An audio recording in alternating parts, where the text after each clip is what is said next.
Hello, everybody. Gordon Smith in Denmark, Fritz Mueller in Miami, Paul Humchick, I guess here in the Bay Area. I'm never quite sure. Paul's another one of these guys who moves around a fair Mystery bit. Man. Jonathan Frank in Galveston, Texas. Greg Phillips from the Gold Coast of Australia. Michael Frank, a lot of RIPs to Buddy Melges, whom we feature today. John Emmett in Weymouth. Pedro Foiling Sailor has given us a nice Pedro's personal perspective on Buddy today as we get this one across the starting line. Welcome.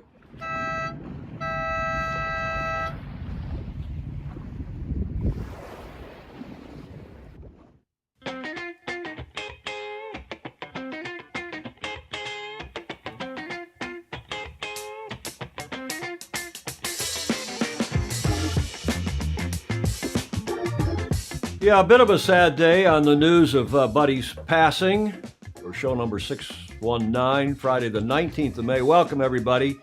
Julia, I trust you are well. Indeed. Any hot tips before we get going? Oh, I look forward to a couple coming up in the show. Yeah, we've got some nice. I love the show today, and Yeah. we'll at some point do a more serious. Not that we're not serious, but we'll do a more formal thank you tribute to Buddy by like we do with the Zoom, and anybody wants to come on and give their personal comments and respects like we've done for Bob Fisher and for Sid Fisher and for Commodore Harry Anderson, any number of others. But in the meantime, let's get this one on the proverbial, well, not road, let's get it up the racetrack here. Here's some, I wouldn't have known this, but to all our friends in Italy, particularly kind of in the north central region, they've canceled the Formula One race this weekend at Imola, at the circuit in Imola. And I always enjoyed that race. It was when I was doing F1. It was fun, and nice people, great food. You'd fly into Bologna and go down there to Imola. And those of you who are geographically challenged, I put it here on the map, or a map for you. It's just south of Bologna, sort of between San Marino, the principality down there, which is also F1 site. And you know why they're not having the race, Julia? No. Well, have a look at this. They've got the worst floods, and I didn't even know this. I saw it in the news this morning after I saw about the Formula One race, so I went looking for some photos or video, and this courtesy of The Guardian, Italy's worst flooding for 100 years in pictures, so I kept this kind of maritime related, but they're rescuing people with inflatables with ribs. But bloody hell, what an awful scene that's been this week. Oh, yes. And you know it's bad when they are canceling Grands Prix, or the Grand Prix. So sad to see. Look at that. The rescuing that's going on. That's an interesting photo. But anyway, to all our friends in Italy, and especially in that part of Italy and the F1 world, sorry about the loss of this weekend's Grands Prix. And they're going to reduce the season. It was to be a record 23 do we say Grand Prix or Grands Prix? You would say, being from Stanford, you'd say Grands Prix. I know, but it's like awkward. Attorneys General. I know. It's awkward, though. But they've canceled, and they're only going to have 22 races, not rescheduling it, and that is that. We are going to feature Buddy, of course, who passed away in the last couple days in Zenda, Wisconsin. The Wizard of Zenda, as he was known, among other things, just one of the nicest, brightest, coolest guys in the sport, and certainly one of the handful of best sailors in the last century. This photo from, you recognize this, Julia? San Diego. San Diego, America's Cup 28. It's a presser, and that's Buddy, obviously, on the right. Bill Koch, who ultimately won as the owner of the syndicate and co-helmsman with Buddy. Buddy was the artist, as Bill called him. That sailing is still an art, Buddy said, even though he's a big PhD from MIT scientist. And he said, yeah, it's still an art, and Buddy is the artist. And of course, Paul Caird is there. Yes. He was the skipper for Raul Gardini, Il Moro di Venezia, who was ultimately the challenger, won one race, but then lost, I think, 4-1. Is that right? Somebody correct me if I'm wrong. 4-1 in AC-28. Isn't that a beautiful logo? I really like that logo. I know. Wonder who ran did that America's Cup, Julia? Oh, I just can't imagine. Huh? No. Who ran that cup? Speaking of Kayard, though, we want to wish him a happy birthday today. Absolutely. You had that in your calendar. I did. So we knew that it's his birthday, and I texted Paul this morning. Kayard's impressive, this from the Sailing Museum, impressive sailing resume includes his buoy racing prowess, of course, boy, as you would say in the Commonwealth, world championship titles in various classes, and being the first American to win the Around the World race, then called the Whitbread, in 97, 98. Kayard competed in 7 America's Cups and won a host of international Grand Prix races. In 98, he was awarded the Rolex Yachtsman of the Year here in this country. And a fun fact, courtesy of the museum, is that Kayard's El Toro that he and his dad built in their garage is on display at the Sailing Museum in Newport, Rhode Island. That's nice. And he won the 1975 North American Championship in the El Toro. 75? Is he? Yeah, I guess he's that young. He's just turning 64 today. Now, do you know from whence that photo was taken, Julia? That's your team. I was going to say, yeah, I recognize the logo and Kayard. And what is it? What's the team? America Two. One. America 2 is New York. Yeah. The New York Syndicate, of which I was probably the executive director in '87. And that, do you recognize the gentleman in all the white face behind Paul? Is that Terry? That's T. Hutch, yeah, who was with us. I was Paul's rules advisor in that campaign. And today is Paul's 64th birthday. We wish him a very happy birthday and best wishes for many more. Absolutely. You remember who else was in that afterguard? Speaking of, besides T. Hutch, I think T. Hutch was the main trimmer, in fact. Gavin Brady. Oh, yeah. And another one of your favorites here from St. Francis Yacht Club. Oh. John Kostecki was with that team. Happy birthday, Paul. Do you know what day it is today, Julia? Only because you told me. And it is? Whiskey Day. The 3rd Saturday of May is World Whiskey Day. What is that? Well, here it is. World Whiskey Day is a celebration of all things whiskey. It's about making whiskey fun, enjoyable, and inviting everyone to try this incredible spirit. That's right, we want to make whiskey as accessible and enjoyable as possible, and that means enjoying it however you like, really. We celebrate whiskey from all over the world, no matter what kind. World Whiskey Day takes place on the 3rd Saturday in May every year. Events take place all over the world, but if you can't find one near you, then just set one up for yourself. It's dead easy, and all you need is a bottle of whiskey and some good company. Pairings, tastings, cocktails, even distillery tours, anything goes. Anything, I got a black screen on there, anything goes. Before we get to, should we hold on? I'm not going to hold on to Emmett here for a second. Yeah. Because Julia, you have a coffee over there. I do. Did I tell you I spiked it? You told me not to, but I did anyway. There's just a splash. Okay. Oh, good. Of Jameson's. It's Yes. Irish whiskey. Yes. You know, we had a little Irish whiskey on March 17th. I know. We had Patty's more Day. than a little. Well, we also had Kahlua, or we had Bailey's in it Yeah. as well. So. Yeah. Bailey's Irish Cream and Jameson's, but no Bailey's today. So this should be okay. Yeah. And it was just a splash. Happy to all of you. Whiskey Day. Happy World Whiskey Day. We won't dedicate this to Jody Shields or any of our other cocktailing friends in Fozy. Now let's get to Emmett, shall we? Let's get to Emmett.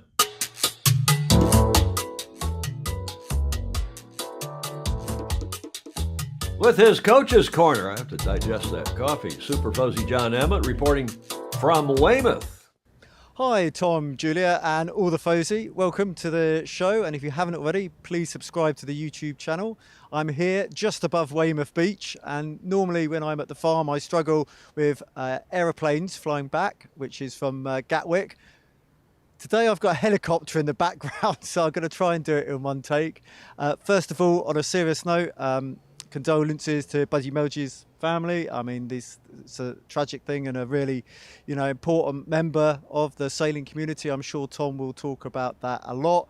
I mean, I always just find it hard to know exactly what to say. Very forward thinking myself in my approach to sailing, and the idea next time is to talk a little bit about youth sailing, to talk about cadets and the people who are the future of the sport, and I might even try and do something from the farm, because personally I'm quite interested to see if there's scaffolding up. But today is my rest day, and rest day just means a break from physical activities. Certainly not that I do nothing. In fact, people always try to give me lots of jobs, and in some way it's the busiest day. And just simple things like, unfortunately with Brexit, it's now much harder for British people to travel, and I'm looking at that situation, and even how to use a mobile phone aboard without having huge costs. So yeah, I'm really looking forward to getting back on the circuit. Not quite sure what my long-term roles are going to be, but just keeping everything open. And yeah, I'm following lots of sailing on social media. It looks like the 470s are having a lot of fun, and everybody's getting geared up for The Hague. In fact, there's some news there, potentially I think on the commentary and the event support which is going on, but everything is a work in process. And I think it's really important, this idea of proper planning and getting everything organised a long time in advance, and it's something I've always been in the habit of doing. Back in here, it's really busy summer wave. We have the Moth World. So last time I went out on Portland Harbour, I found a lot of very fast people, and I stopped to have a drink at pretty much the point they all wanted to jibe to get downwind. And that was pretty scary because I can't actually get out the wave fast enough. So you've got the Moth Worlds coming up, really key event and just amazing. I should have checked this before I said it, but I think all the entry finished in 2 hours, closed in 2 hours. We have the 29ers are going to be here for, again, this sort of open nationals followed by a worlds format. Personally, I might be jumping into an aero just because it's nice to do events when you sleep in your own bed. And I think Lily's probably just worked out now that there's so much sailing going on in the area, she probably doesn't need to travel any further for the most part. But I'm looking forward to a really active next period of time. We've got ILCA 6 Worlds in Argentina next year. The ILCA 7s are in Australia, and it's looking like China will be hosting the ILCA 6s in 2025. That was one of the events that we lost due to COVID. So it's a busy time planning ahead, and as you can see from my background, every so often I am trying to go back and look after the family farm, because this core, this friends, family, real life, that's a really important thing. So for anyone who felt they were shortchanged with just a couple of minutes on the previous one, hopefully that's a more than enough John Emmett chat for anyone. And again, in the UK at the moment, so I should be able to join live on the show. Do keep the comments coming. I'm really interested in, let's say, constructive criticism, trying to get better and better. And I think healthy debate is such an important thing. There's so many platforms now to talk, but it's just actually that communication which is important. See you soon. Did you hear that bit about commentary? One hears he's going to be doing more and more commentary, not just coaching. I'm sure he's going to be doing some coaching as well. But thanks, John Emmett, for that. Get to the front of the fleet. John Emmett Sailing. He's getting better. He's good, and he's getting better and better. He is. He is. I'm sure he appreciates you saying that. Poor preparation leads to piss poor performance. The 5 Ps. Pedro Foiling, sailor, is saying, and John likes to say, Julia, be sure this minute to like, follow, and share. It increases our readership. Well, it increases everybody's enjoyment, pleasure. Absolutely. Help us spread the good word, if you would, please. Thanks, John Emmett, for that. As we move forward for show number 619 for Friday the 19th, in memory of Harry C. Buddy Melges Jr., who was born in January of 1930, and died here in the last couple of days, 2023, in his beloved Wisconsin, Zenda, there on Lake Geneva, near Lake Geneva. And what a fabulous guy he was. And I think, in fact, at the end of the show, I'm going to make those of us who sailed against him, sailed with him, even knew him, the winners of the day. The sad news, though, again, being that Buddy passed away, the renowned American sailor, at age 93. We've told you about the documentary that had the Wizard of Zenda is the name of the doco, and it's been produced. It's been aired in Annapolis now. I'm working with the producers to get permission to show it somehow, some way on here.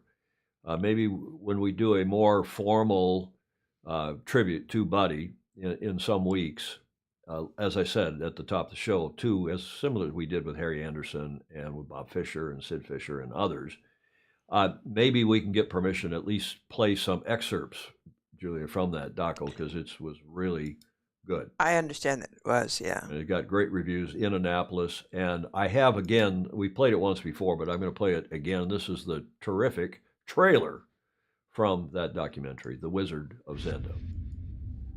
He's a tremendous competitor. Take the ball up right now. Very fierce. Always on the attack.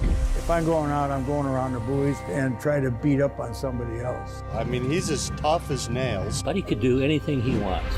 He's just that kind of talent. He was indeed a superb sailor. And I remember him slamming his fist on the deck and saying, "Damn it, I want this place." There aren't a lot of sailors who have won the number of national and international championships that Buddy Melges has.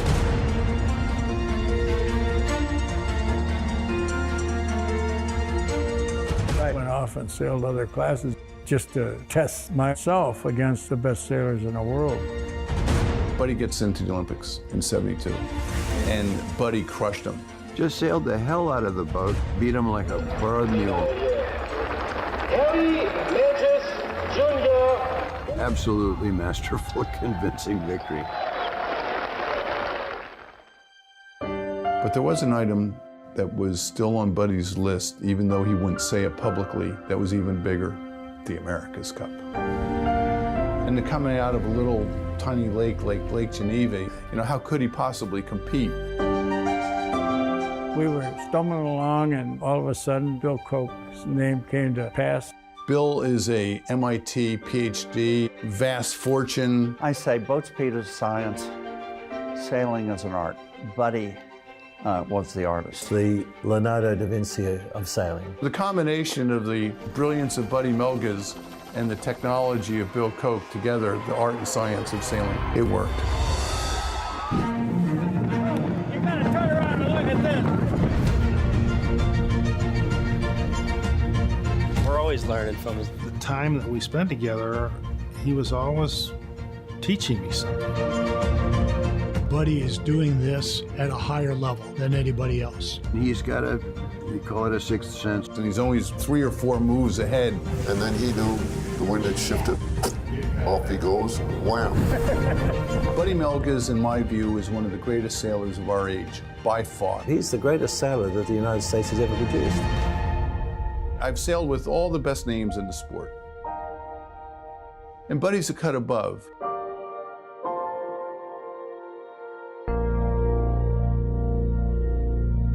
Indeed, The Wizard of Zenda, and that movie is out. Not only was it played in Annapolis, but I see in the comments, I see that Baton Rouge said it also aired at the Charleston Race Week, CRW, and it sold out.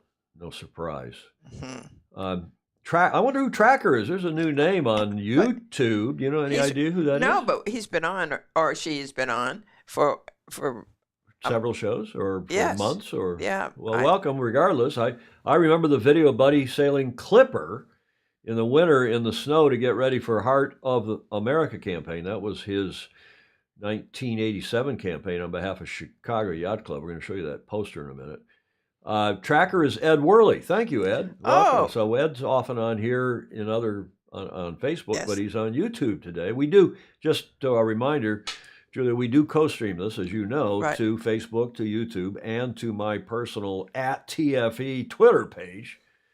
Not that we get a lot of views there, but, just to keep Elon Musk happy in case he ever wants to sponsor. Yes. But back to Buddy. Jonathan Frank telling John, this back to John now, nice job on take one. Start calling him One Take John. And proper preparation, James Frederick Blaine. Yeah, there's a lot of stuff going on here. Right now, the Europeans are going on in the 470s and have wrapped up in a couple of the other Olympic classes. So, indeed, things are happening as the Northern Hemisphere sailing season really does, no pun intended, heats up. Dale Scoggin, every yacht club needs to show it to their members. Good point, Dale. Pedro, foiling sailor, I'm not ashamed to admit this trailer brought tears to my eyes, nor am I, and I've seen it now a number of times. Terrific trailer. And obviously, a terrific guy. Thank you for this amazing. Who's Hunter Arbaugh? Hello, Hunter, for this amazing stream. The Melges family is tuned in. Well, that's nice. And again, thank you to Quicklear Film Partners, L3C 2021. And we're going to work to see if we can get that and air it after it's aired other places, perhaps, and when we do a more formal tribute to the late, great Buddy Melges. Now, speaking of whom, this is the more formal obit. The family prepared this. I mean, it's a fantastic family. Remember, Buddy's dad, Harry Melges Sr., Buddy is Junior, and then there's Harry the Third and Harry the Fourth, and a couple others, I think, are probably on here. I am Facebook friends with them, sent them a link overnight. But over Buddy's 8-decade career, he advanced the sport and etched his name into the annals of sailing history, showcasing unmatched skill, strategic brilliance, and an unwavering passion for the sport. While being a fierce competitor, Buddy made, and this is so true and so cool, he made lifelong friendships both on and off the water. His triumphs in international competition solidified his status as a sailing icon. How many times have we had Paul Henderson, Julia, on this show? And Paul would say, I remember when we were off here or there, and Buddy would say, he'd come over and tell somebody who was struggling a little bit, but also was still in the hunt. Hey, you ought to move your jib car forward, or you ought to try this with your rig, one thing.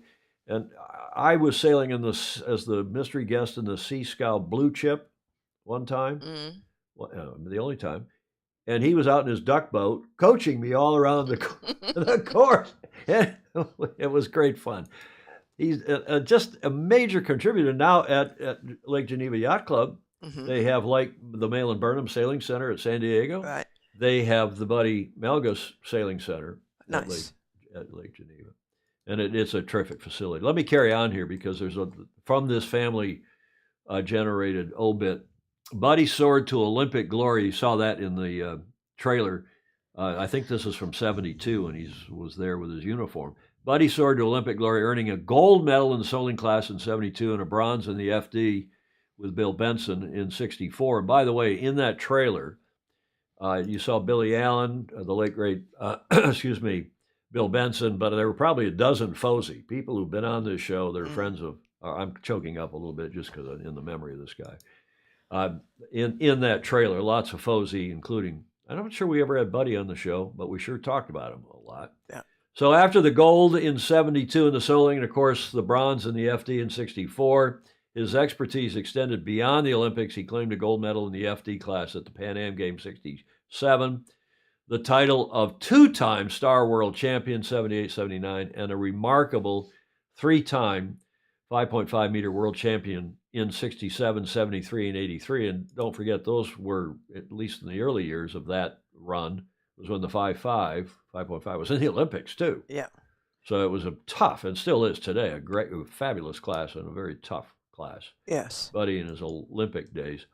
Now his America's Cup days, that's obviously on the front deck at San Diego Yacht Club after Bill and Buddy won and team and co with America Cube. A lot of Fosey in that shot too. Buddy also made his mark on the America's Cup as a challenger in '87 with Heart of America. That was the Chicago Yacht Club Challenge. He competed against Dennis Conner Stars and Stripes and earned high praise from Conner himself. In 1992, Buddy achieved the ultimate success, helming America Cube to victory alongside Bill Koch. And Bill was really, Bill could get on the helm whenever he wanted. Right. But he basically only helmed downwind, and he only helmed when they had a hell of a good lead. So, or they were trailing. Maybe if they were trailing KR and Co, you may have grabbed the helm too. But Bill Koch securing the America's Cup and marking one of his greatest accomplishments during his storied career. Indeed. His list of sailing accolades goes on, including three-time U.S. Sailing's Rolex Yachtsman, and now Yachtswoman as well, of the year '61, '72, and '83. and two-time One Design Sailor of the Year, 78 and 79. And in 72, our national authority for the sport, now called U.S. Sailing, presented Buddy with our most esteemed award, the Nathaniel G. Harrisoff Trophy for outstanding contributions to the sport. In 86, he was the first recipient of the W. Van Allen Clark Trophy, the National Sportsmanship Award. Over his 8 decades, as we mentioned a minute ago, Buddy advanced the sport and etched his name into the annals of sailing history, showcasing unmatched skill, strategic brilliance, and an unwavering passion for the sport. While being a fierce competitor, Buddy made lifelong friends both on and off the water, and his triumphs in international competitions solidified his status as a sailing icon. For all his remarkable achievements, Buddy maintained humble and approachable. He remained humble and approachable, known for his colorful person. You never knew what Buddy was going to say when you put him on a mic at an event. It was always fun. It was always interesting. Sometimes a little pithy. But his colorful personality and infectious love for the sport, Buddy was always willing to lend a helping hand and offer words of encouragement to fellow sailors. More than that, I mean, good advice, always welcome advice, inspiring them to always start first, which was his famous motto: start first and increase your lead. How do you win races, Buddy? Have a good start and increase your lead. Start first. So I love his smile, that really just sort of radiates both the skill and confidence and good humor. And it percolates right down through the family, through his kids and his grandkids and everyone else. And Gloria, his wife of 65 years, another just fabulous person and personages in our sport. And I'll wrap up this obit by just this statue that's outside the Sailing Museum there on Lower Thames Street in Newport. And we just say, Harry Buddy Melges Jr., USA, of course, 1930 to 2023. May he rest in peace. And we'll get a little more relaxed now because we have some other tributes that have just overnight have come in, and I want to just use a couple of them here because there are so many. If you go look on my Facebook page where I've posted a couple things in the last 24 hours, and particularly others, but have a look at all the comments, Russell Coots's comment, and literally hundreds of other comments about Buddy, all echoing the same thing. This from our Fozy, Katie Pettibone, who was with the 95 Coke team, the ladies team, the women's team, plus the bearded tactician. We lost, Katie saying, we lost a legend and a good man today. Thank you, Buddy, for helping me, Katie, to be the sailor and a competitor with fire in the belly that I am. The groundbreaking Women's America's Cup team of 1995 would never be the same. And she went on and with just a fabulous post. I commend it to you. I look on her Facebook page or on mine. It's there.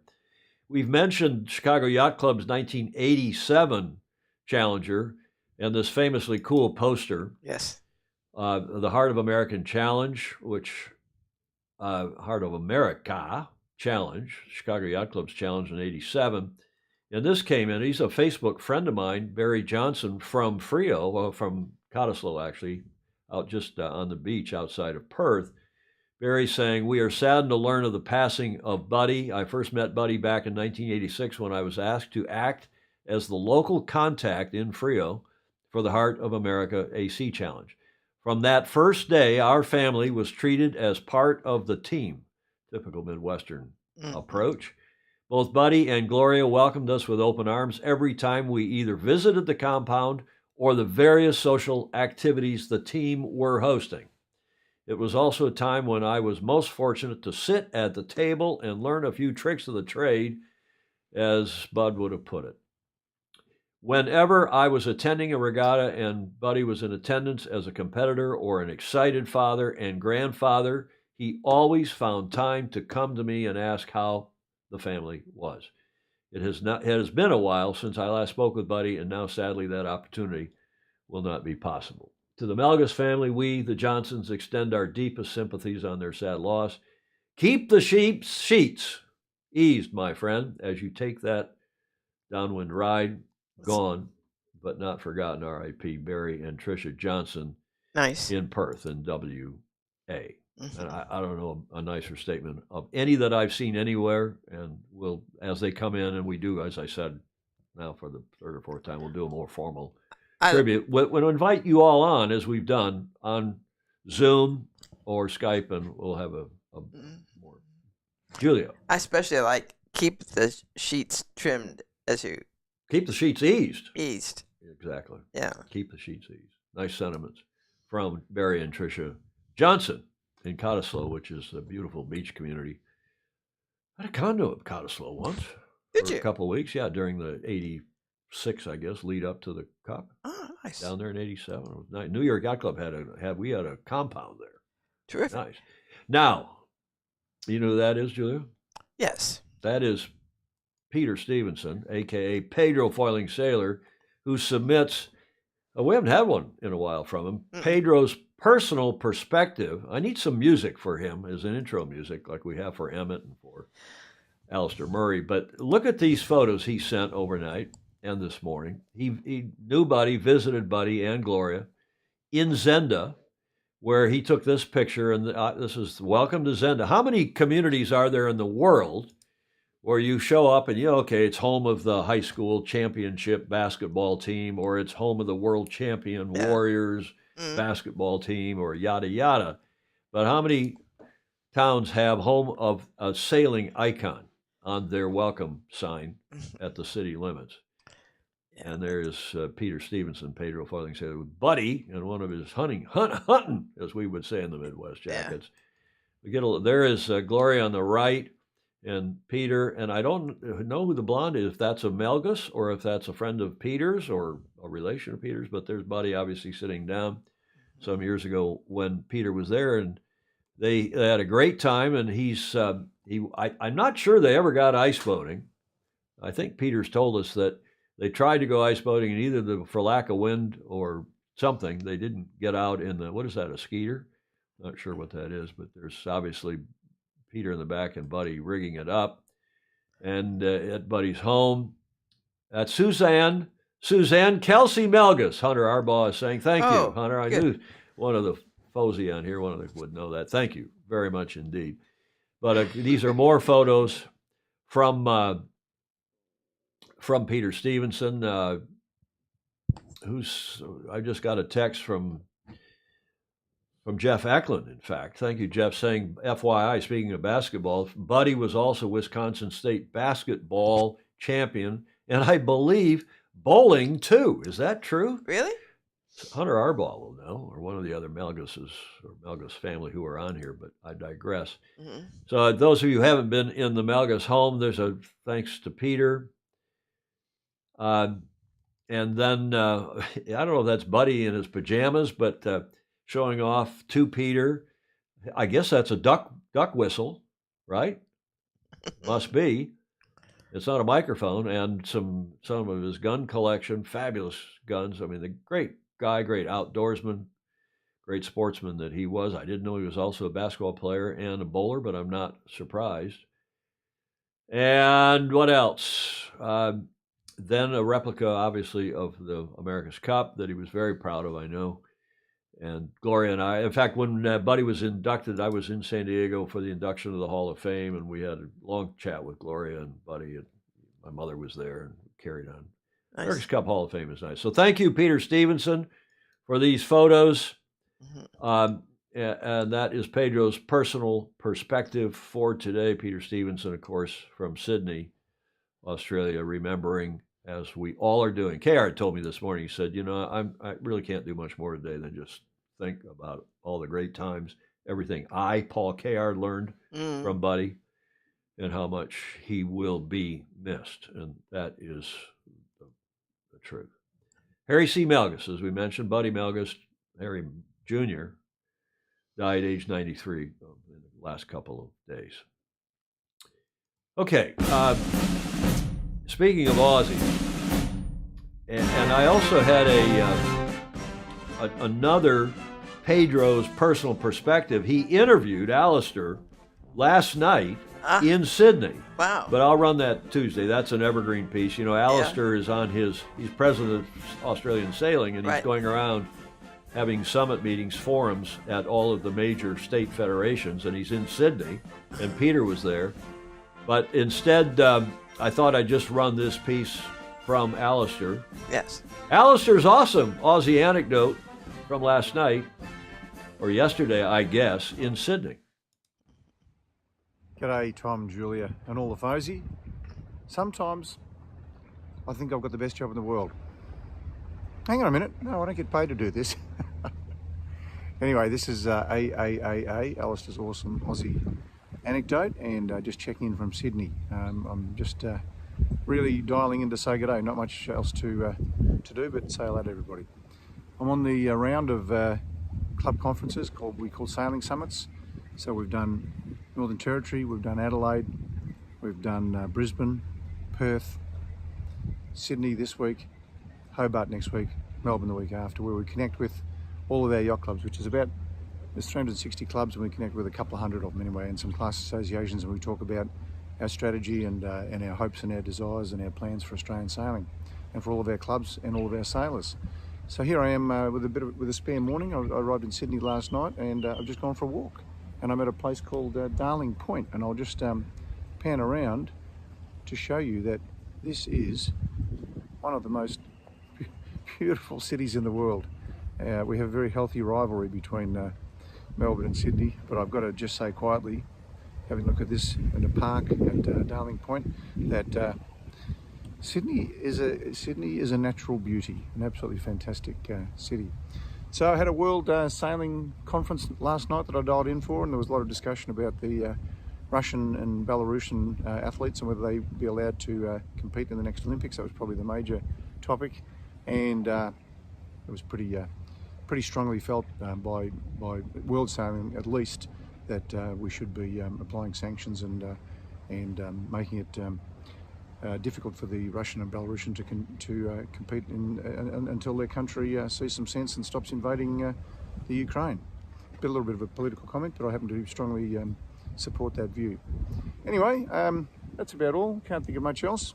Just thought I'd say hello, and here I am in Sydney. Next week I'll be in Hobart, and I'll give you another call and check in again. Okay, bye folks. Yeah.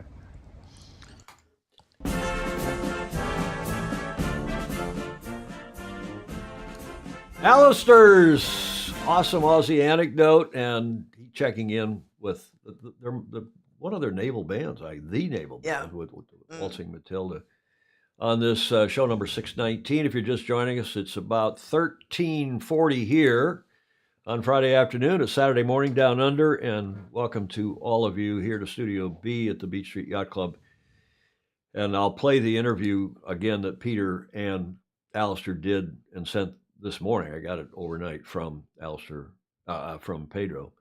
And it's kind of fun. They've had a couple beers, and they're looking into their camera. And I don't want to go into it right now, but I don't necessarily agree, Julian. I don't know how you feel, but I'm wondering why we're banning Russian and Belarusian sailors. I know we're trying. You know, that didn't work in 1980 when we boycotted the Moscow Games, and it didn't work in 84 when the East boycotted, the Soviet Union and satellites boycotted us in 84.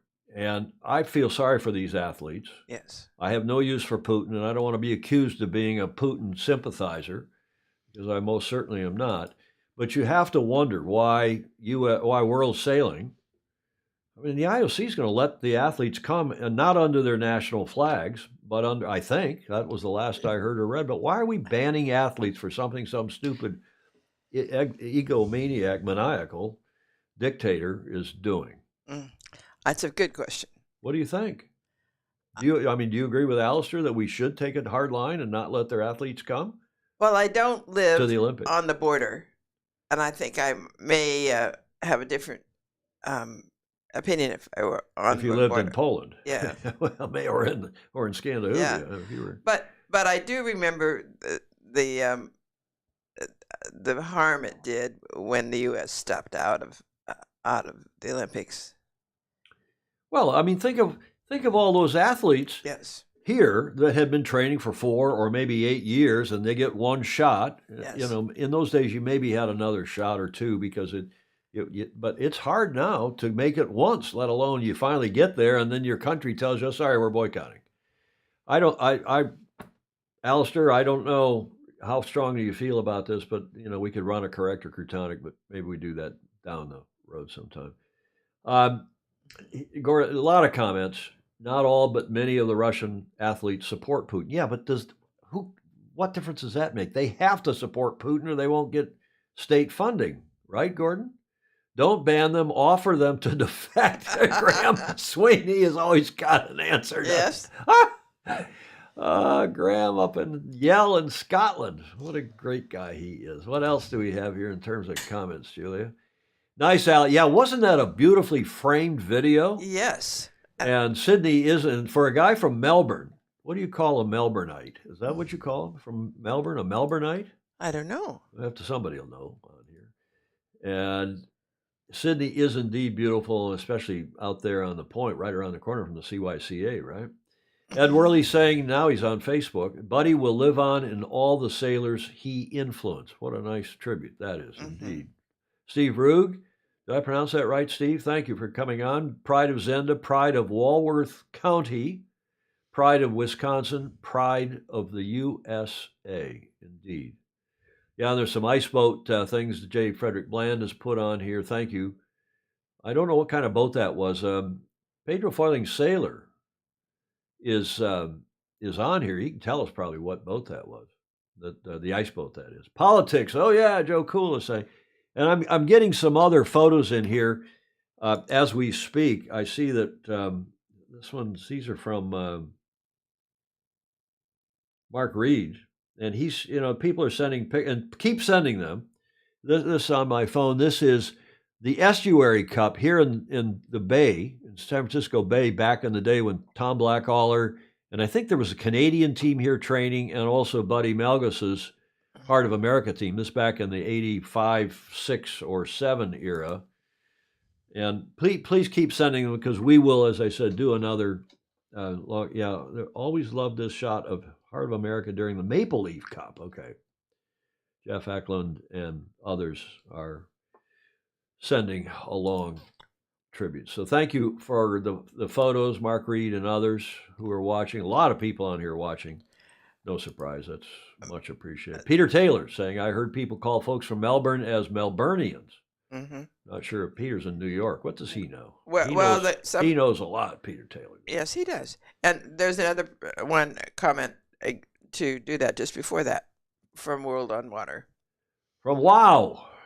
Okay, Jeffrey is checking in, a Melburnian. That's kind of nice. It is. Would you call those of us from Michigan Michiganders? Michiganders or a Michiganian?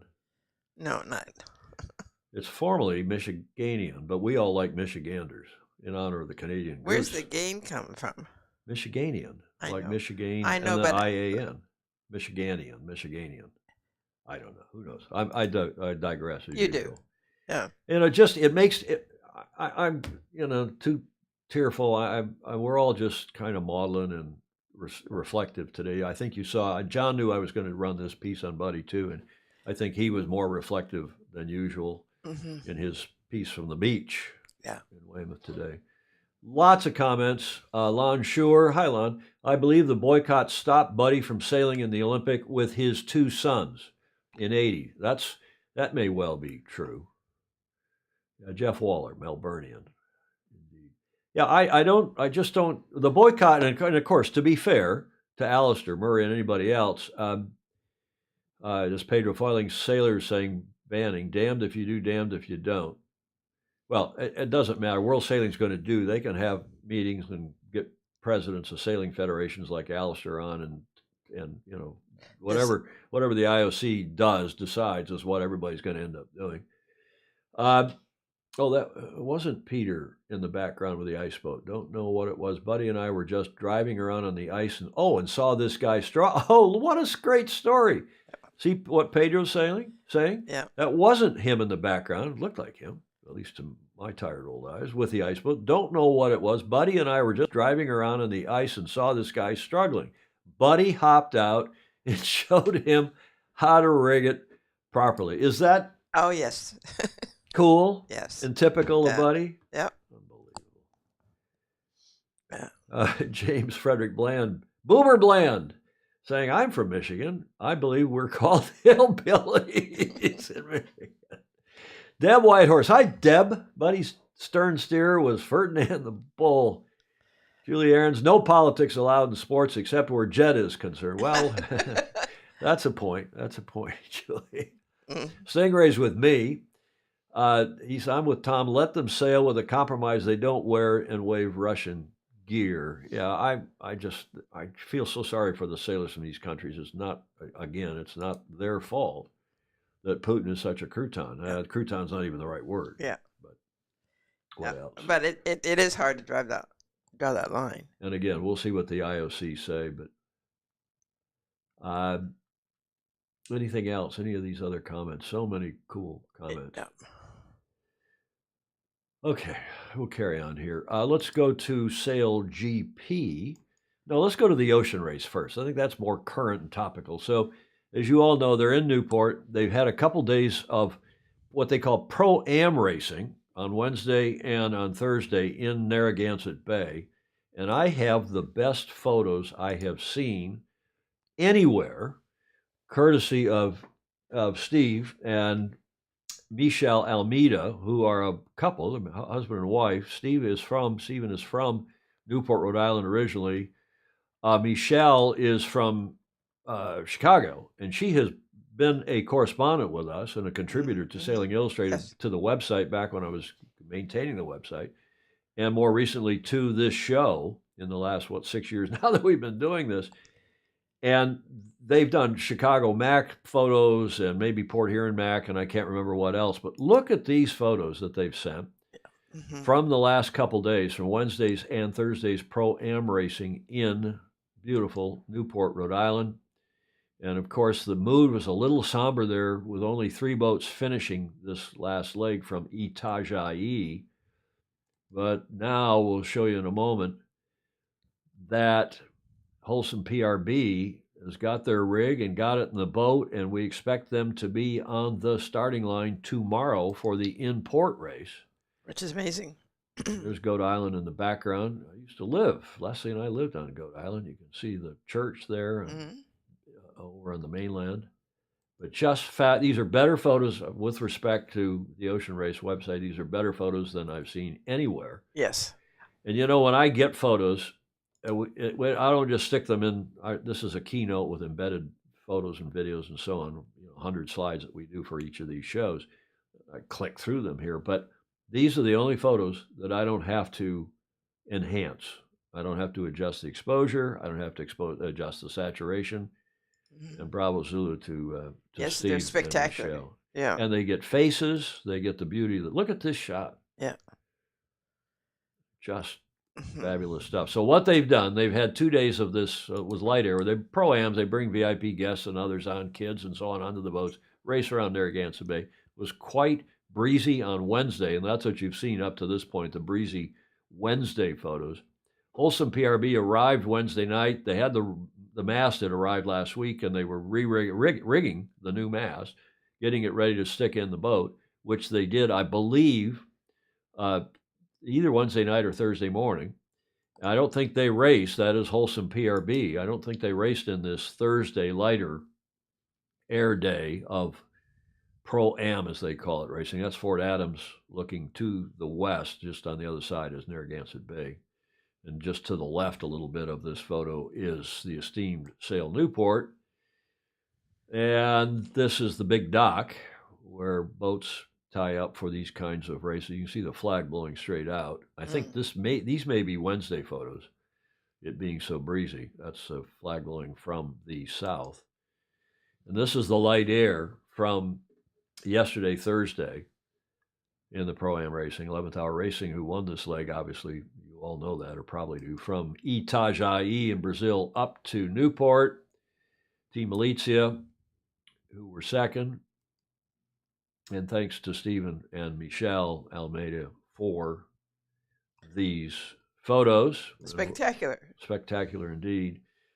And this, from yesterday, is a promo now for tomorrow's import race from the ocean race itself. And that is a screen grab from a couple hours ago, but nonetheless, the import race is tomorrow, the 20th, at 11 a.m. Pacific, so at 2 o'clock Eastern time, and you can do the UTC. It's 7 hours now UTC, so at 1800 UTC. And then on Sunday, same timings, 11 o'clock Pacific, leg 5. From Newport over to Aarhus in Denmark will start 11 a.m. Pacific, 1800 UTC. And you won't see Guillot Environment in the start, but you will see Wholesome PRB. And the news, I have checked with several of our more reliable sources. Guillot is either on a ship and has left Halifax, and maybe Maura Stevens knows up in Halifax, our Fozy up there, or they're about to leave. So one hears reliably. All their options are up. I haven't seen anything on the website unless one of you knows otherwise. Wholesome PRB, that, as you know, Guillot Environment Team Europe, that were dismasted, out in the ocean, well off Newport, but up here in the North Atlantic, they sail straight up because, they sailed they turned their motor on. They couldn't go upwind to Newport, so they just kind of went straight with their jury rig up to Halifax. Mm-hmm.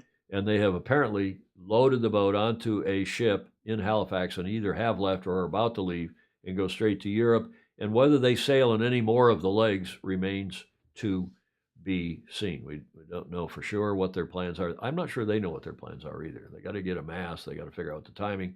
And remember, they're trying to get that boat ready. Also, Guillot has got to be turned over for use in the Vendée Globe. Oh, yeah.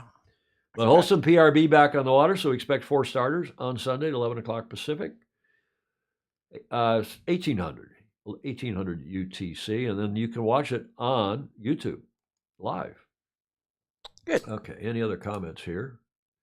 Lots of comments. Wonder if Andrew Pindar managed to get out in the water.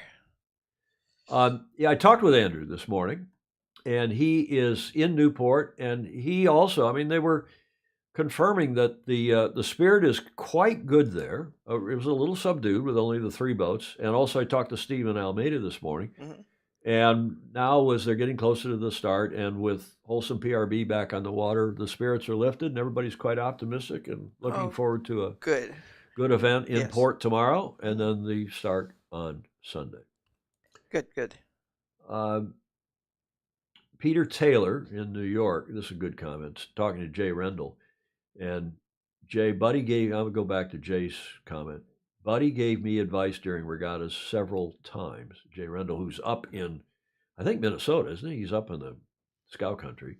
Peter Taylor replying to Jay saying, I have friends who say they have learned more from a single regatta with sailing with Buddy than years of other experience.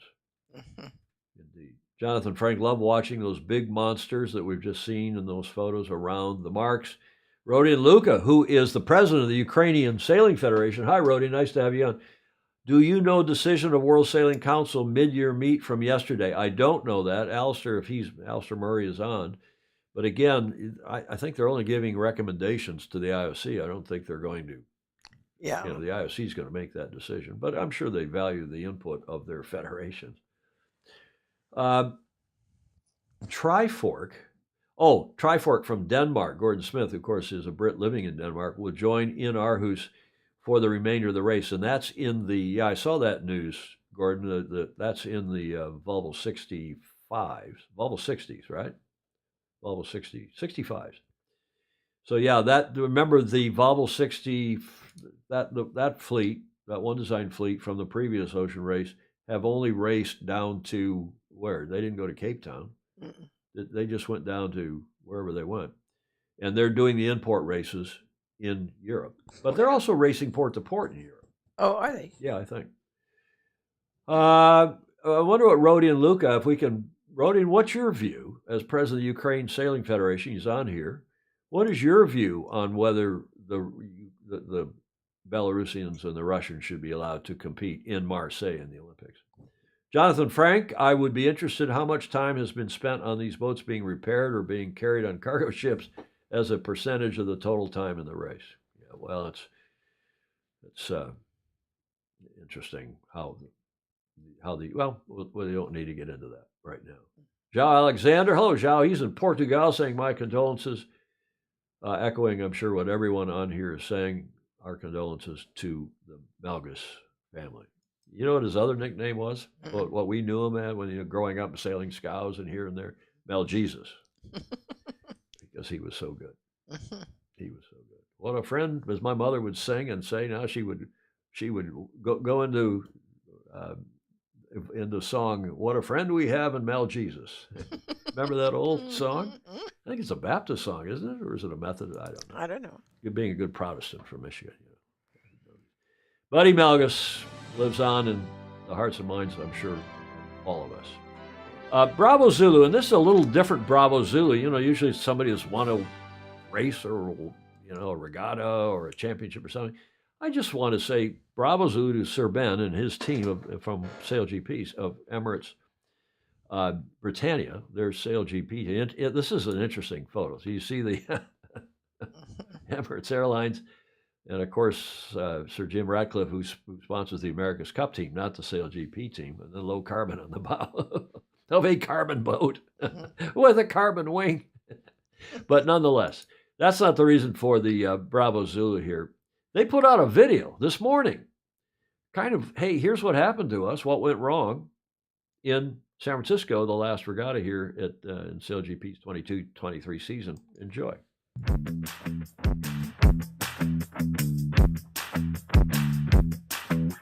Yeah, coming into this weekend, it was a big battle between us and France. Australia had secured their place, and New Zealand were, they weren't assured a place in the final, but the closest rival was France.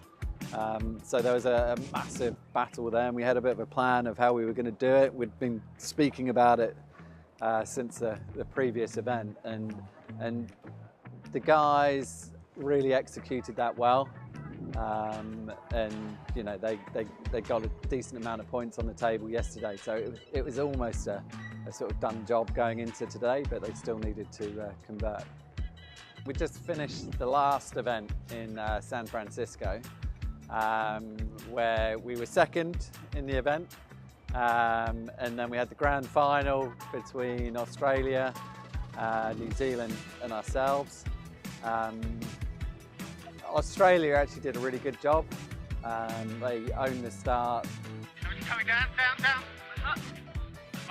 They basically managed to get the hook on us just as Ben was crossing, and so it's then quite hard to react to that. So they timed that well. So that put us at put the pressure on off the start, and then we got up to second on the downwind, because there's quite a few overtaking options. And then on that first upwind, Australia really they did a nice job of just shutting down the race for us, and they had a tight cover, which meant we lost ground on the New Zealanders. And actually on the next run, the Kiwis managed to split from us and just got past us.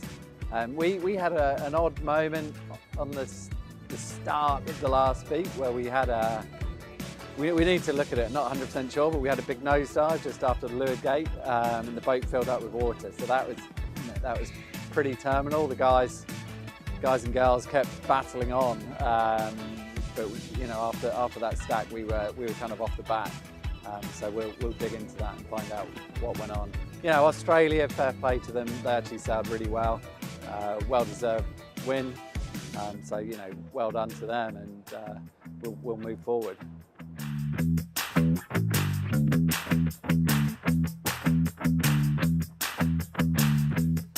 Wasn't that a nice video? It was. And I like it. A nice recap.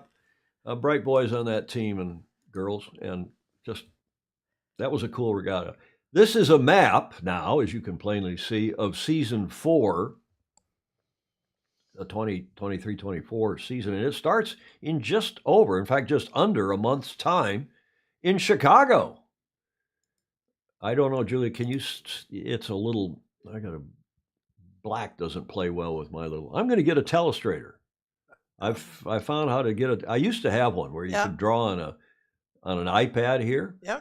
And run a slide, and I could even put whiskers on, mustache on you, or what happened to it? Well, I use the iPad for something else now, but this sort of works.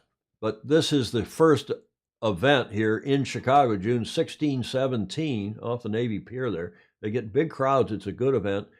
So that's just in under a month's time. What's today, the 19th? And the second event is in L.A. And Russell is speaking at Long Beach Yacht Club, I think tonight. He's there teeing up this regatta. Oh, good. Regatta number 2, and then from there they go to France and so on.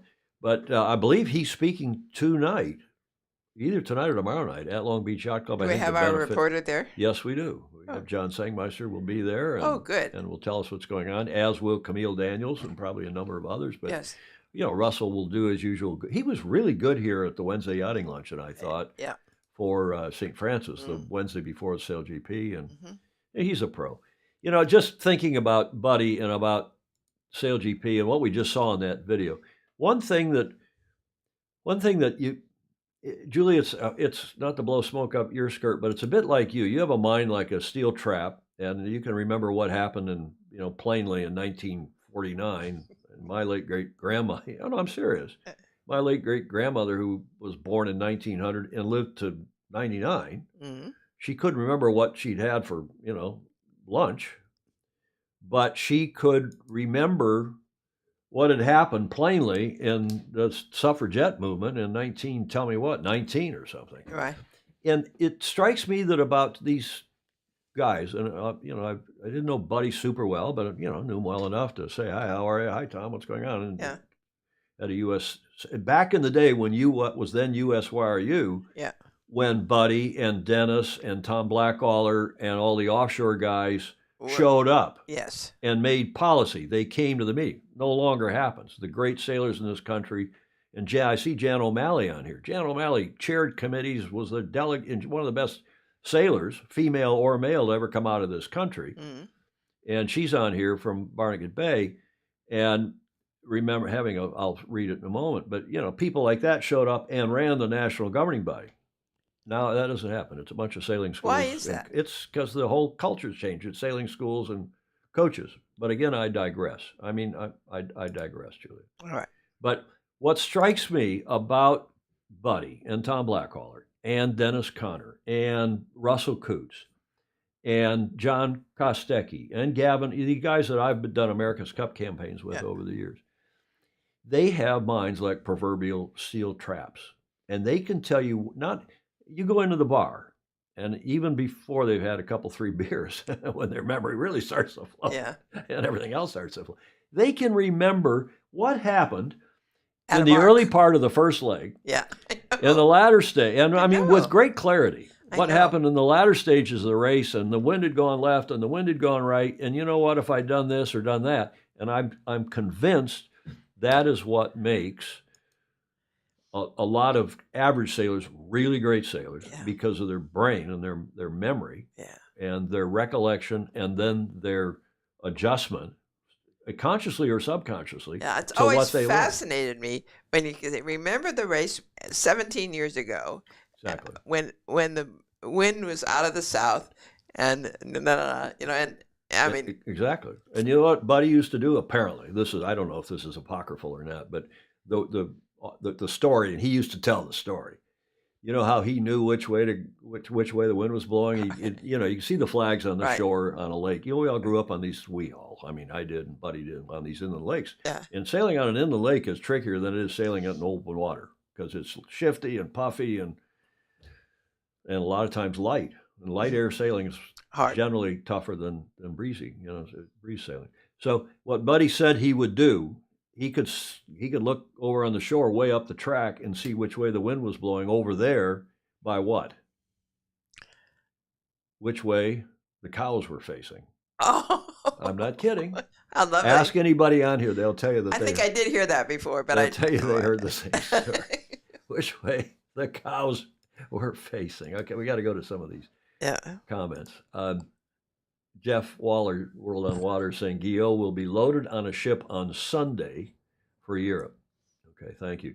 Now, Jan, the aforementioned Jan Chance O'Malley, brother Britt Chance, you talk about bright people, and Jan's very bright and a hell of a good sailor. Her late great brother, Britty Chance, was a fabulous sailor and designer, and her dad, Dr. I think Britton Chance, I think her dad's name was, you know what her dad invented?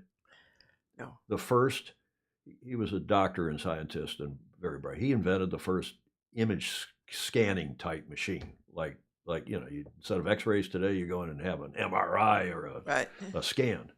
And her dad was a pioneer in that business. Oh, nice. Talk about. So she's saying, Jan Chance O'Malley, Ronnie Coley, who was a famously good scow sailor and more from Barnegat Bay, and Buddy Melges used to try to drink each other under the table the night before the last race of the E-Scow Nationals. And the E-Scows, which are big in Scout country, a little bit in Texas, a little bit on the west side of Michigan, they're also, for reasons that Jan will know, and I'm really not sure, are big on Barnegat Bay. Well, it's flat water, especially up in the northern end of the bay. Yeah. So Bay Head, New Jersey, and Jan is from, I'll think of the club in a moment. Back to Rodion Luka, the president of the Ukrainian Sailing Federation, who's on. Rodion, your invitation to come by, he's been on the show before a couple times. Love to have you back on. All our Ukrainian sailors cannot go sailing anywhere on Ukrainian waters because of martial law. Yeah, okay.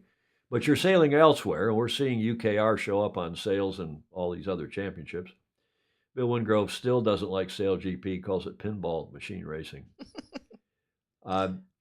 Yeah, time on distance racing. Whoa, the confession is good for the soul. Good on him. I'm not sure what Jonathan Frank. Oh, he's talking about that video, which the Brit who I agree. Give a bravo Zulu to that.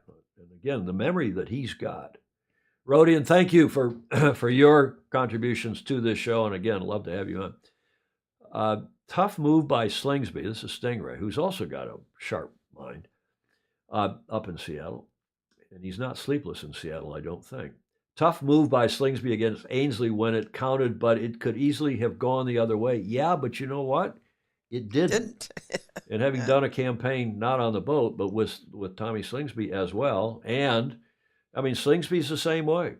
Jimmy Spithill's the same way. They have and these are not reconstructed memories. You know, I'll talk to you about something that happened here 6-7 years ago. Oh, yeah, I remember that. Oh, yeah. Man, these are first primal memories. Is that the right word? Yeah, it was a nice video. Ed really agreed. Thank you. Jonathan Frank replying to Rodion, so sorry to hear that. We are gutted for you. Thoughts and prayers. Jonathan Frank, the bass player and crooner and Renaissance man that he is. Yes. Stingray's saying, I wonder who the new 10th team will be on the Chicago start line for Sail GP. I've been asked not to say, Stingray. Daniel Forster, hello, the clockmaker from Switzerland, who's also a Fozy. He's been on this show with fabulous photos. Oh, yes. Buddy photos are up on my Facebook page. Nice. Ed Worley saying the great sailors are like great pilots. They can focus and remember what to do and what they did in certain situations. Exactly. Peter Taylor agreeing. Andrew Pindar is confirming he's still in Newport. I did talk to him, I think this morning. Yeah, I did this morning. Newport, Rhode Island, he says, is a bit like his beloved hometown of Scarborough. And it's in Derbyshire, right? Derbyshire. But with fewer boats and billionaires. Could Buddy also tell which cows in Wisconsin were the dairy cows? Sailing Team Tally Ho. Who's that? Tell us who you are. I remember, I don't recognize the YouTube, but welcome. I remember Buddy from when I was a kid at the LOWISA, Lake of the Woods Regatta. Lake of the Woods is that in Ohio? Pennsylvania? New York? Where's Lake of the Woods? I can't remember. Where he had a team with an A-Scow, early 70s.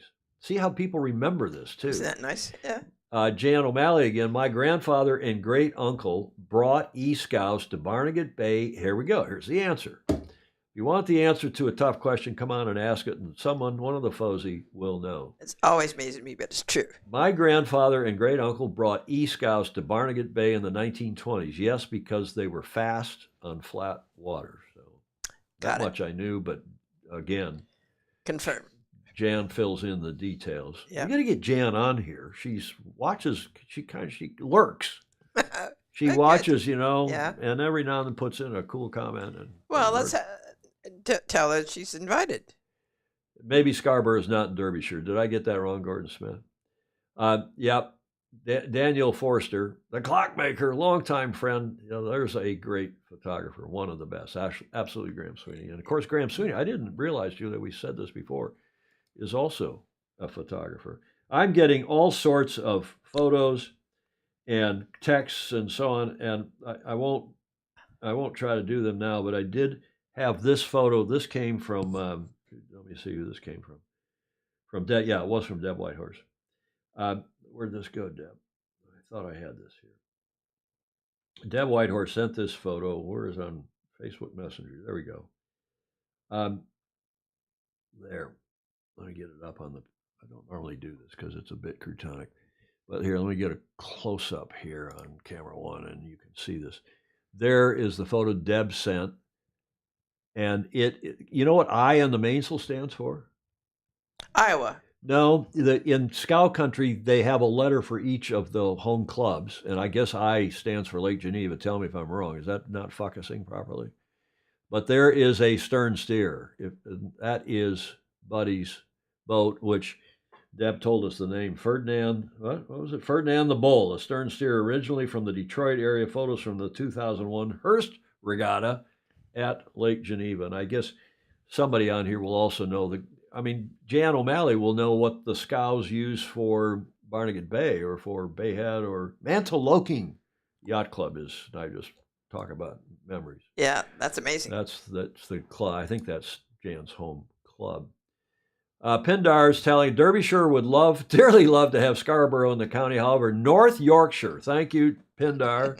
Andrew, thank you for that, is able to confirm they aren't about to let Scarborough go. And of course, we're not talking about Scarborough, Toronto, if Paul Henderson's on here. Yeah. Hamish Ross, the Tally-Ho YouTube Chronicles, the Tally-Ho YouTube Chronicles, or YouTube Chronicles, the restoration of an old yacht, and is one of the best things on YouTube at present. Thank you, Hamish. Is that you, Hamish? Are you Tally-Ho? Oh, Lake of the Woods is in Minnesota, Clark Chapin's telling me. Jonathan Frank, he's bailing out early to go sailing on a Friday afternoon in Texas. All the best, everyone. R.I.P. Buddy. One hell of a legacy he left behind. How nice. So good. And it just, I don't know about you, but it makes me just feel wonderful about the past, the present, and even the future of our beloved sport. Speaking of which, this day in history, Julia, do you know what is going to happen? We've never done this before. You know what is going to happen on this day in history, the 19th of May, 2161. Emmett's talking about the future. We're talking about the past, present, and future. What's happening in 2061? Here is your first. 2161. 2161, thank you. Here's your first clue.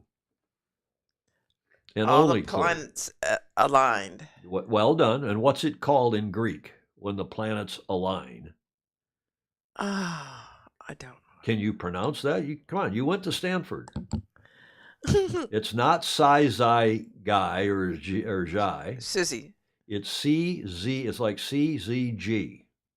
It's the Greek pronunciation, I'm told, from Wikipedia. Who else? What a great authority. CZG means planet alignment, and it happens once in a blue moon. In a blue moon.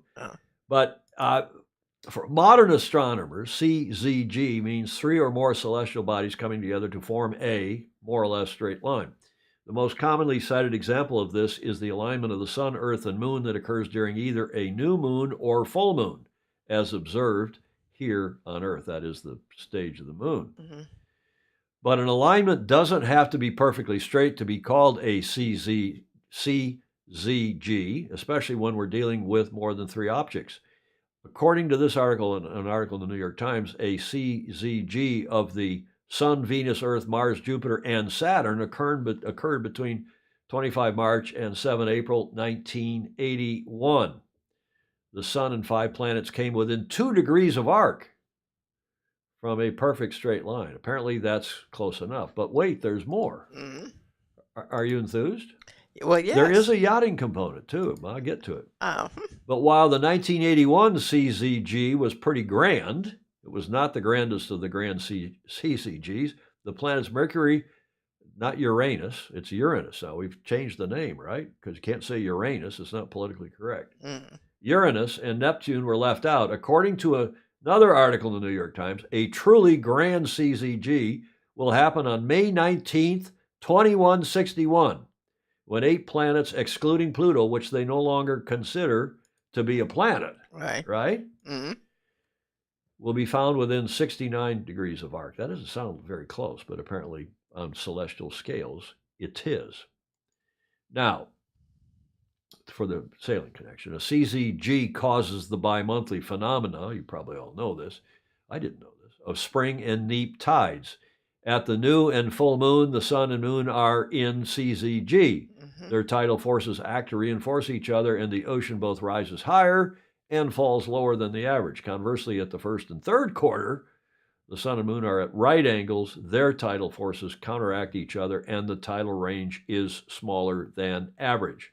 Now, Julie, this we dedicate to you and your boat that's in the rafters down in the garage here at the Beach Street Yacht Club. Tidal variations can also be measured in the Earth's crust, and these tidal influences may affect the frequency of earthquakes. I was really thinking of the, I've forgotten the name of the little silverfish that we caught with our hands in the surf, which also depended very much on the tides and the moons, and how many came and what direction they came from. Well, again, you went to Stanford, you'd know this stuff. Now, it smelts. See, Fritz Mueller down in Miami saying smelts. Now, I've been corrected. Jan, I looked this up. I went on one of these pronunciation websites, and she's saying it's pronounced syzygy. Oh, that sounds more. Yes, that sounds more proper, but syzygy. But everybody, all these other websites are saying CZG. But either way you pronounce it. It's grunion. What I was thinking of. A grunion. Yeah. Oh, somebody else said grunions, fish, smelts. Okay. Either way, Pedro Foiling Sailor, a.k.a. Peter Stevenson, he'll be 111 years old. Every here is invited to celebrate this event with me. You'll be you'll be more than 111. That's 138 years from now, I think. Isn't it? 2161? We've never done a future, but I think we shall. This is fun. 2160, that's 138 years, isn't it? Yeah, something like that. 8 of the 9 planets will be aligned on the same side of the sun. Now for extra credit, what else happens in 2161? Julie, any idea? Any of the Fozy know? Don't know. What's happening in 2161, according to one of the most popular science fiction type television shows? Amazing to me how during a solar eclipse, the moon so exactly covers the sun, almost like a divine design. Stingray saying. I've always wondered what, and we know some of it, what ancient people thought when they thought the world was coming to an end. Yeah. I mean, there was, in I don't know, there was one of the This Days in History thing. There was a deal about England in the, I don't know, 1200s or something, and there were apparently huge forest fires in Canada. Oh, Canada. And all the smoke went over and covered up things in Northern Europe and England. And they thought the world had ended. I mean, people were committing Harry-Carry. So, okay, Star Trek, Ryman's got it. World on Water says it's my birthday. Star Trek, Ryman's got it. Boy, he is clever. For our extra credit, what happens in 2161? It's Star Trek. And Ted, what is it? Come on, what's the rest of it? What happens in 2161 according to Star Trek? Aren't there any Trekkies on here? Everybody's Googling it. Smelts are freshwater. Smelts are freshwater fish. Grunion are ocean or saltwater fish. Saltwater, yeah. Do you recognize that logo?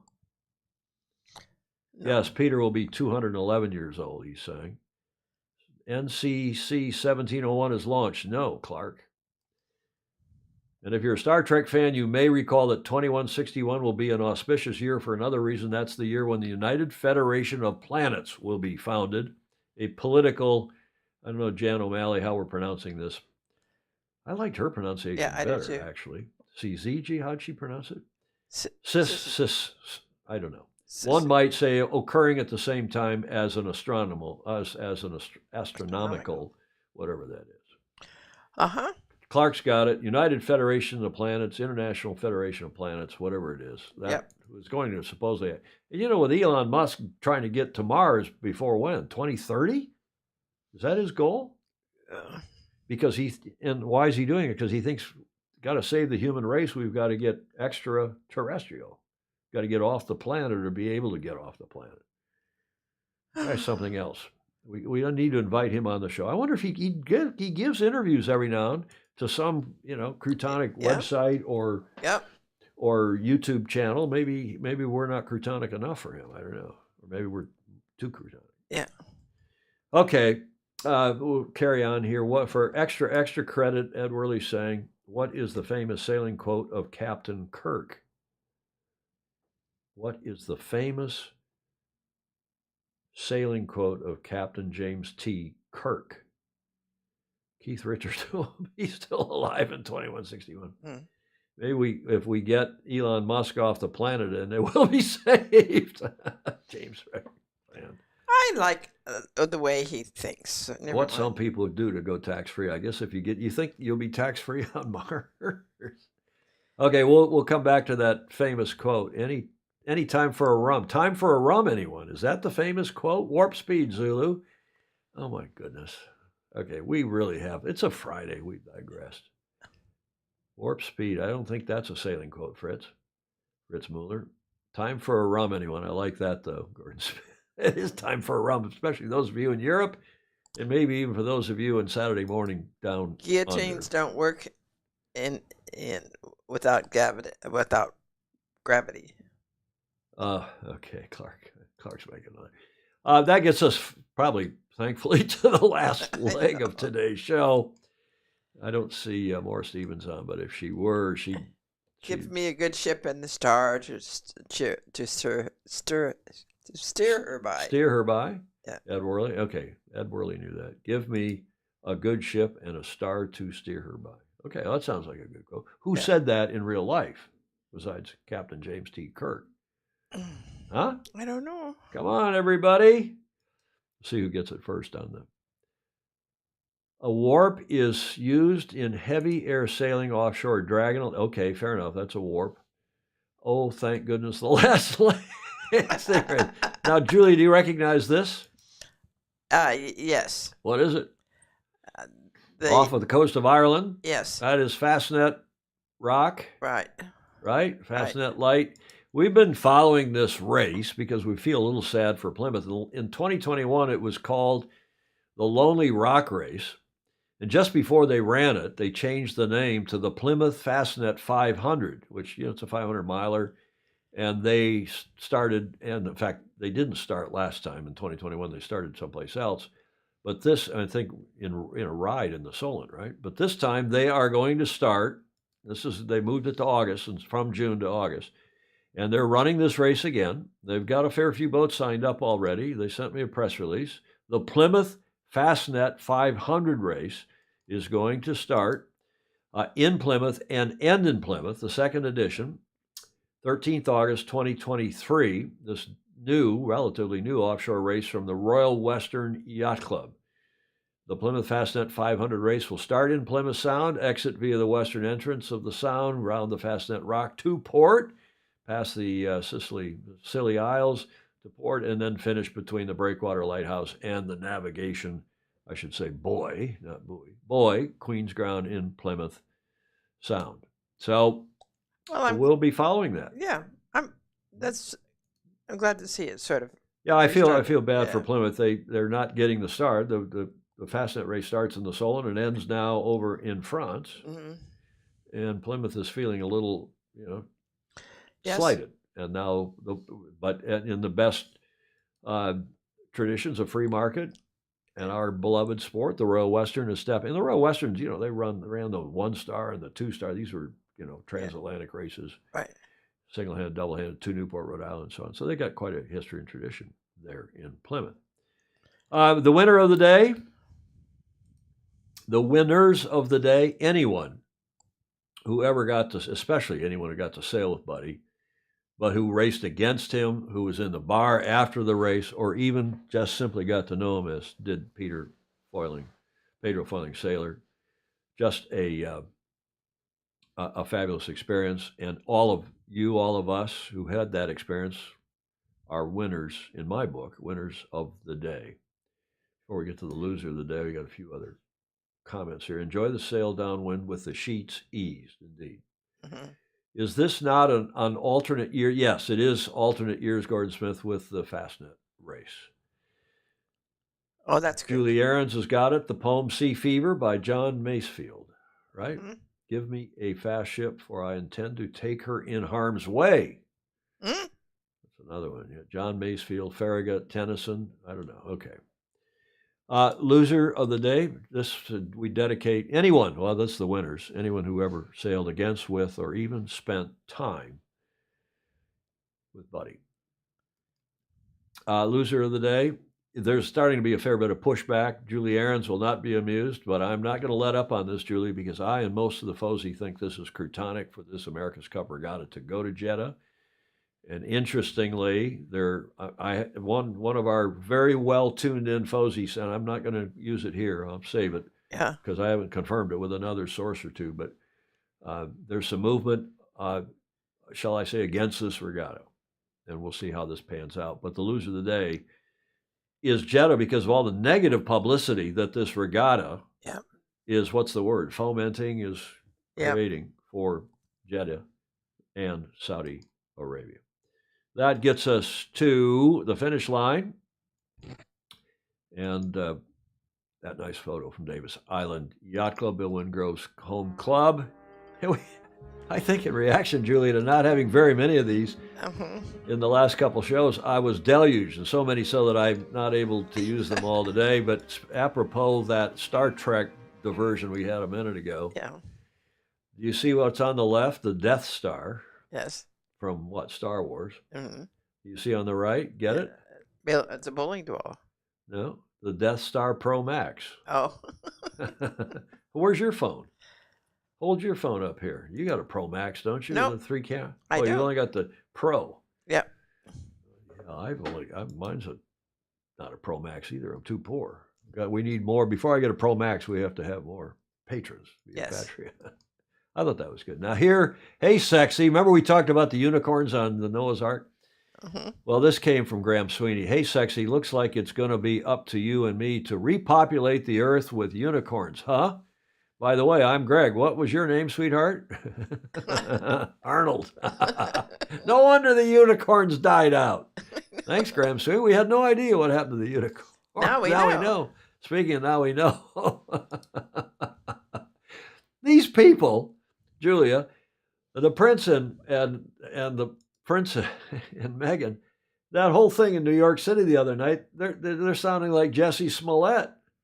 And like it was, they said, oh, our publicist, the hit publicist put out this, that was a terrible 2-hour ride around New York City. We were chased by the paparazzi. And apparently it was all filmed for Netflix. And it's all Croutonic. I mean, this guy. And I think increasingly it's clear that I think he's being driven by his wife, who's a Canadian-American crouton, obviously. And I think he was amused by it at the beginning. By her? Yeah. You think? Yeah. I don't know, Julia. Not my dad. Thanks, Graham Sweeney, for that. We got another one from Graham, too. He was prolific today. My joints are stiff. This is in honor of you, Julia. Mm-hmm. It's because you're rolling them too tight. Don't you take some CBD every now and then, or are you off that? I didn't have any. You don't have any joint pain. Maybe it's the tequila soda. Yes. Yeah. Julia's lady did not show up last night, so I went up, took her some dinner, and fixed her, because your lady doesn't fix you a cocktail, does she? Mm-mm. I mean, she does if I ask. Well, I you really should ask ask. her. And I Yeah. fixed Julia a good, what was it? Tequila soda. It was a light tequila soda. It was. By the way, how's your Irish whiskey in your coffee? We forgot about that. Yeah. I've been sipping, but I'd forgotten about it. I haven't sipped much of mine at all. Maybe I should have. The show would have been better. I can't even taste it. It just tastes like coffee and milk. This, you can guess who this came from. I don't want a pickle, just want to ride my motorcycle.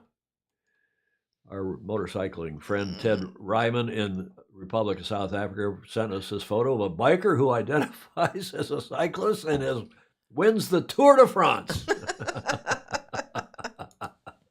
I think that's wonderful. Ryman is funny. Now I've probably got Julie Aarons upset. I had a nice chat with Julie after the show the other day about, she's quite reasonable and quite bright. Oh, she is. Yes. We appreciate her and all the Fozy. Julia, your witness.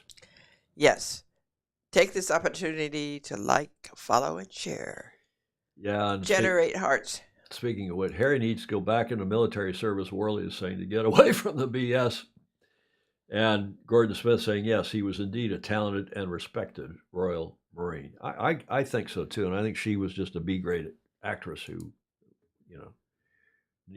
needs to get a life besides Harry. Comments are welcome, even in replay, because a lot of you do watch in replay. It was nice to have the Melges family on here today, a lot of them.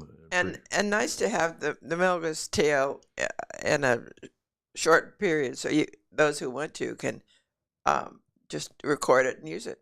Well, yeah, and maybe I'll carve out that Melges tribute. Yeah. But again, we'll do, in due course, we'll do a Zoom. The family's going to do a celebration of life, and we'll let them get that out of the way, and I don't want to compete with that. But in due course, we'll do a Zoom call here like we've done, as I said at the top of the show, for others.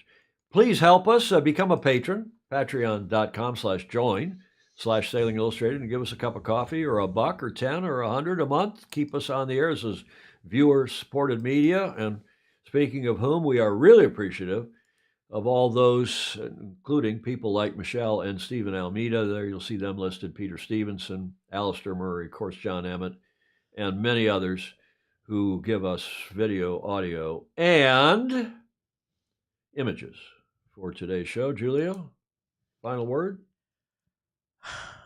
I don't have a final word today. How's that? Thanks, Peter Stevenson, for your comment. And final word, I think maybe Gordon Smith. We'll give it to him, Julia. You see his comment there? Yes. You want to read it? Thanks, everyone. Sorry that the world has lost a master and a really fun guy. Indeed. Fritz Mueller, thank you. And thanks to everybody else for your comments. We hope you have a great weekend. You're already celebrating it down under, I'm sure, having a nice Saturday and Sunday, and it's a nice Friday evening in Europe.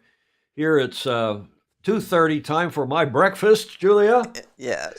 And then we'll wrap this one up now. Hope that all of you have a great weekend. Excuse me, that you can go sailing. And if you do, as always, sail fast, sail safe, and have fun. See you on Tuesday. Ciao for now.